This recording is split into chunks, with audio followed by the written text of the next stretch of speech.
Olá, eu sou Ana Vitória, você está no canal Direito e Cinema. Seja muito bem-vinda, seja muito bem-vindo. Hoje eu vou falar sobre 12 livros que eu li e alguns deles ainda estou lendo, mas eu acredito que eles interessam a você, estudante de direito, operador do direito, e eu dividi esses 12 livros em 4 categorias. A primeira delas, Lava Jato. A segunda, para entender o Brasil. A terceira, para pensar o mundo. E a quarta, a literatura que salva, não é? Vamos lá. Operação Lava Jato. A Operação Lava Jato, ninguém nega a importância que ela teve na história recente do Brasil. Foi um tsunami jurídico e político. E eu acredito que, ainda que seja recente, a gente já tem um distanciamento temporal para refletir sobre o que foi a operação e as consequências dessa operação. O primeiro livro que eu trago para essa reflexão é o livro Lava Jato, Aprendizado Institucional e Ação Estratégica na Justiça, da autora Fabiana Alves Rodrigues. Esse livro é fruto da dissertação de mestrado da autora na USP, não é? Na cadeira de Ciência Política. Logo, o livro é de ciência política. Mas o que torna ele muito especial e muito particular é que a autora, além de cientista política, ela é juíza federal da 10ª Vara Criminal de São Paulo, especializada em crimes financeiros e lavagem de ativos, e ela já foi delegada federal. Logo, ela fala de um lugar muito especial, porque a análise é política, mas ela tem todo o conhecimento técnico jurídico. E ela, com a sua pesquisa, ela procura responder como foi possível um país que pune pouquíssimo, quase nada, políticos e pessoas ricas, como foi possível que a Lava Jato atingisse os resultados que a gente conhece. A conclusão que ela chega, não é? Página 260, o Judiciário Federal atuou com altas doses de voluntarismo e fez uso de uma gestão estratégica do tempo de tramitação dos processos judiciais, que permitiu alcançar os resultados apontados, fazendo desses processos instrumentos para atingir determinados fins convergentes com a pretensão do Ministério Público e com um discurso de envolvimento e protagonismo do Judiciário no combate à corrupção. Pode-se dizer, parodiando o ministro Marco Aurélio Mello, do Supremo Tribunal Federal, que no núcleo curitibano da Lava Jato, os processos tinham capa e ela influenciou a gestão temporal dos processos. Recomendo, se você é advogado criminal, se você pretende ser, recomendo muitíssimo, enfaticamente, a leitura desse livro, que vem sendo citado em sessões do STF. Segundo livro nessa lista é Vaza Jato, os bastidores das reportagens que sacudiram o Brasil. Verdade, sacudiram mesmo. Em maio de 2019, 2 anos atrás, a sociedade tomou conhecimento da comunicação que existia entre o juiz federal Sérgio Moro, não é, o responsável pela Operação Lava Jato, o juiz à frente da operação, e os membros do Ministério Público Federal de Curitiba. Foi estarrecedor ter acesso a essas mensagens que foram obtidas por um hacker, não é? A autora Letícia Duarte, e esse livro foi um divisor de águas na compreensão da suspeição do juiz Sérgio Moro. O livro coloca uma pá de cal nessa questão. Quem tinha dúvida não pode mais alegar esta dúvida. E, finalmente, o STF, recentemente, julgou e reconheceu a parcialidade do juiz. Eu acredito que o livro Vaza Jato foi importante para a compreensão da parcialidade do juiz. E o terceiro livro nessa lista é A Organização, da jornalista Malu Gaspar. A Organização, a Odebrecht e o esquema de corrupção que chocou o mundo. Esse livro conta a história da empresa Odebrecht, não é? Desde a fundação até meses atrás, E o que eu acho relevante destacar é perceber que a corrupção sempre existiu dentro dessa empresa, sempre esteve presente, os responsáveis pela empresa sempre estiveram muito próximos dos políticos de todos os partidos no Brasil, e que se é uma cultura tão arraigada, se a corrupção está tão enfronhada na cultura de determinadas empresas, não há de ser uma operação política ou jurídica que vá acabar com a corrupção. É preciso muito mais, é preciso anos de cultura anticorrupção. Próxima editoria para entender o Brasil. Trouxe 2 livros aqui para a gente refletir o que está acontecendo no Brasil, entender, pensar o Brasil de uma forma atual. Próximo livro, A Máquina do Ódio, da jornalista Patrícia Campos Melo. Notas de uma repórter sobre fake news e violência digital. Às vésperas da eleição de 2018, a jornalista Patrícia Campos Melo, que é uma jornalista que já cobriu guerra, não é? É uma repórter cascuda, ela escreveu uma matéria na Folha de São Paulo sobre o disparo em massa de mensagens no WhatsApp, não é? E a compra desse disparo em massa. Por conta dessa matéria, ela foi violentamente ameaçada, agredida, exposta. E a partir dessa experiência dela, ela escreveu esse livro e ela conta como é fomentada essa máquina do ódio. E ela escreve o livro para mostrar o que está acontecendo no que toca à liberdade de imprensa no Brasil e no mundo. O que me interessa refletir e por que me interessou esse livro foi porque ela aponta a importância do jornalismo profissional. As democracias precisam da liberdade de imprensa, precisam do jornalismo profissional investigando os políticos, investigando a sociedade. Não é possível a gente pensar uma sociedade sem o jornalismo profissional, não é possível ser informado só pela tia do WhatsApp, pelo tio Pafúncio do grupo de WhatsApp que diz que ele viu, ele que sabe. É preciso acreditar no jornalismo profissional, é preciso fomentar, e ela mostra como políticos de extrema direita procuram sufocar esse jornalismo, não é? Sufocando financeiramente, desacreditando, dizendo que as empresas são todo um lixo, não é? Não dando entrevista. Ela fala de outros países, não é? Como a Nicarágua, a Venezuela, Turquia, Filipinas, Índia e Hungria, que têm líderes populistas que atuam da mesma forma como o presidente, desacreditando, xingando a imprensa profissional. Próximo livro,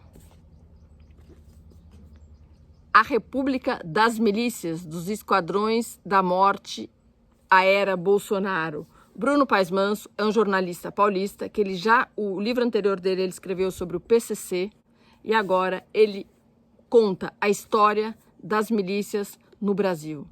É muito importante, é preciso compreender o papel das milícias, como elas se formaram e como elas atingiram esse tamanho que eu não tinha ideia, e o Bruno, de uma forma corajosa, ele nos informa e é estarrecedor.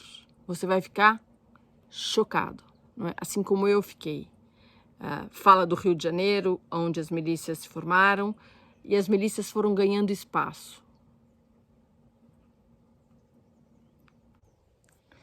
Próxima categoria, livros para compreender o mundo.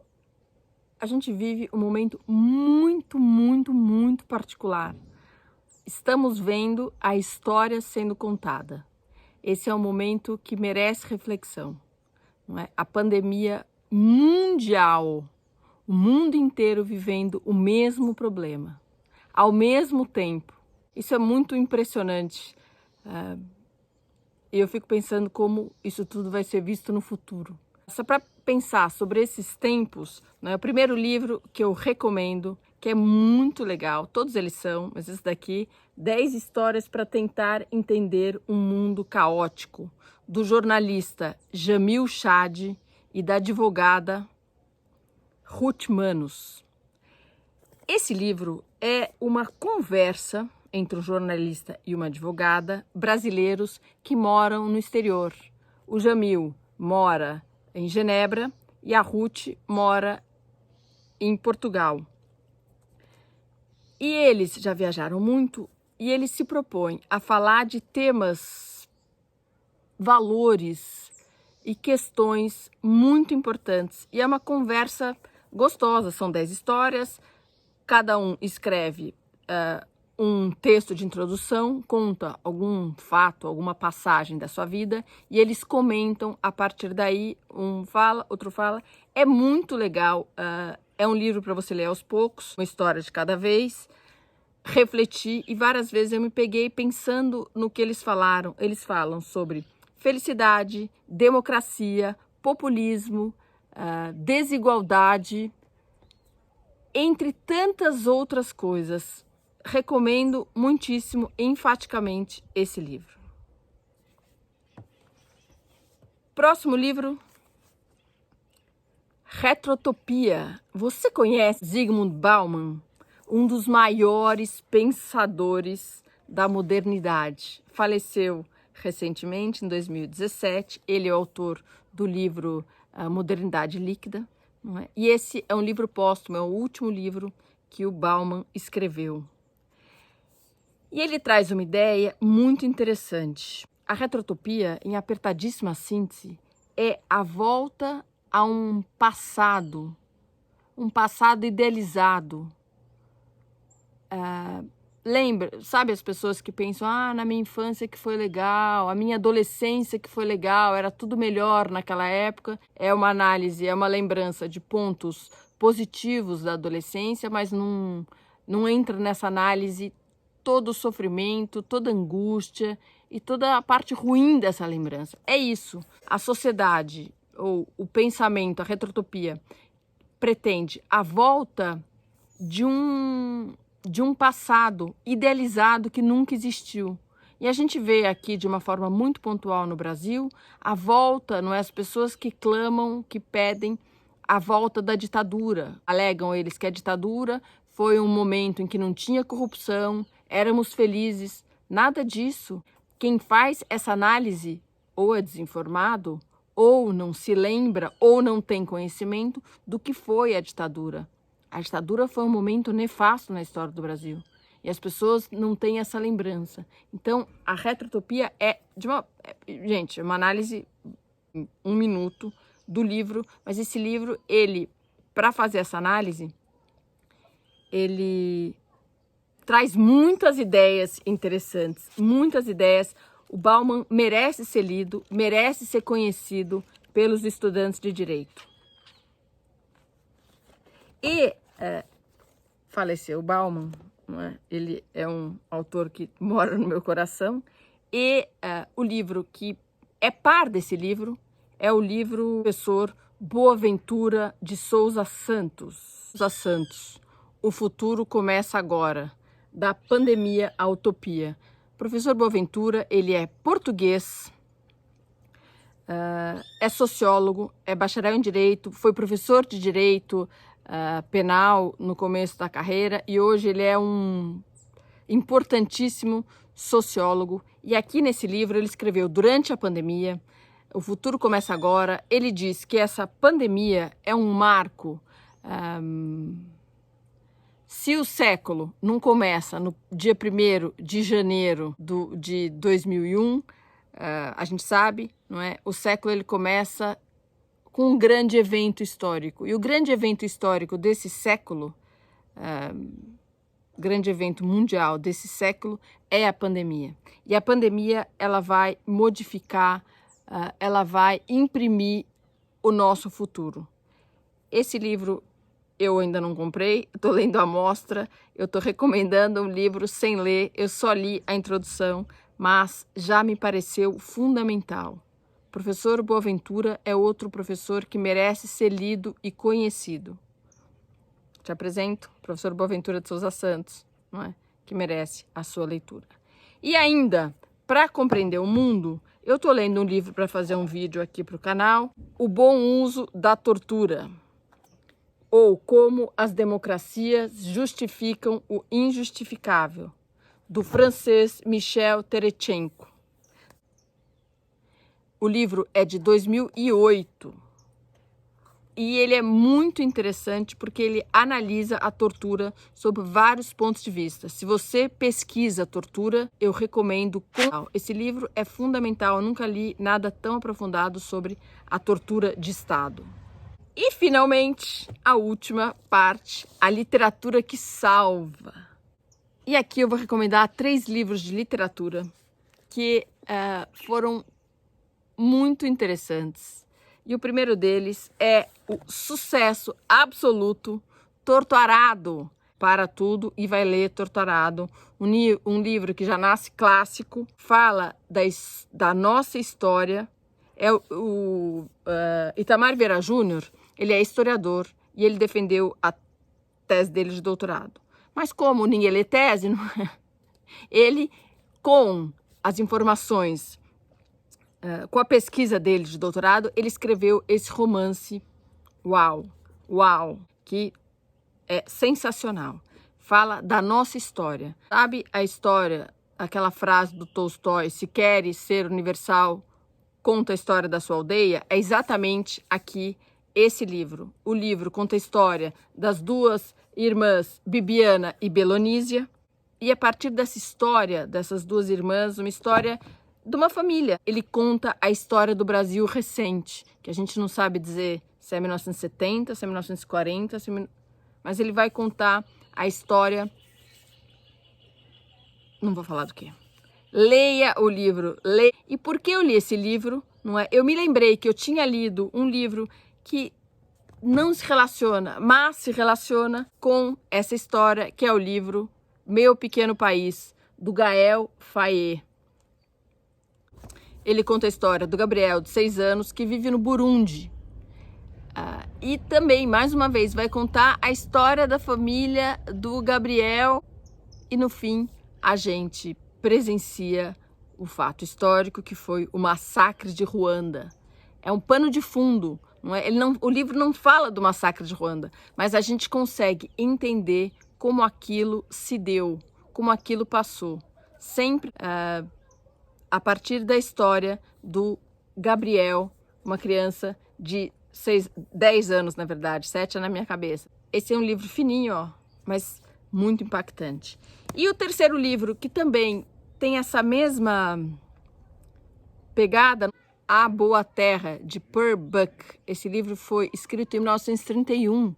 Pearl Buck, uma autora americana que ganhou o Pulitzer, ela viveu a maior parte da vida dela na China, e ela conta a história de um camponês, Wang Lun, no começo do século passado. O livro começa às vésperas do casamento do Wang Lun, e a partir da história da família desse chinês, a gente vai conhecendo uma China agrária, não é? E as mudanças que a China sofreu, as mudanças políticas e sociais. É interessante como esses 3 livros que eu escolhi, que eu li por acaso, esse livro foi indicado, A Boa Terra foi indicado no Instagram por uma seguidora que chama Melisande Ribas, valeu Melisande, não é? Esse livro conta a história do massacre do Burundi, aqui conta a história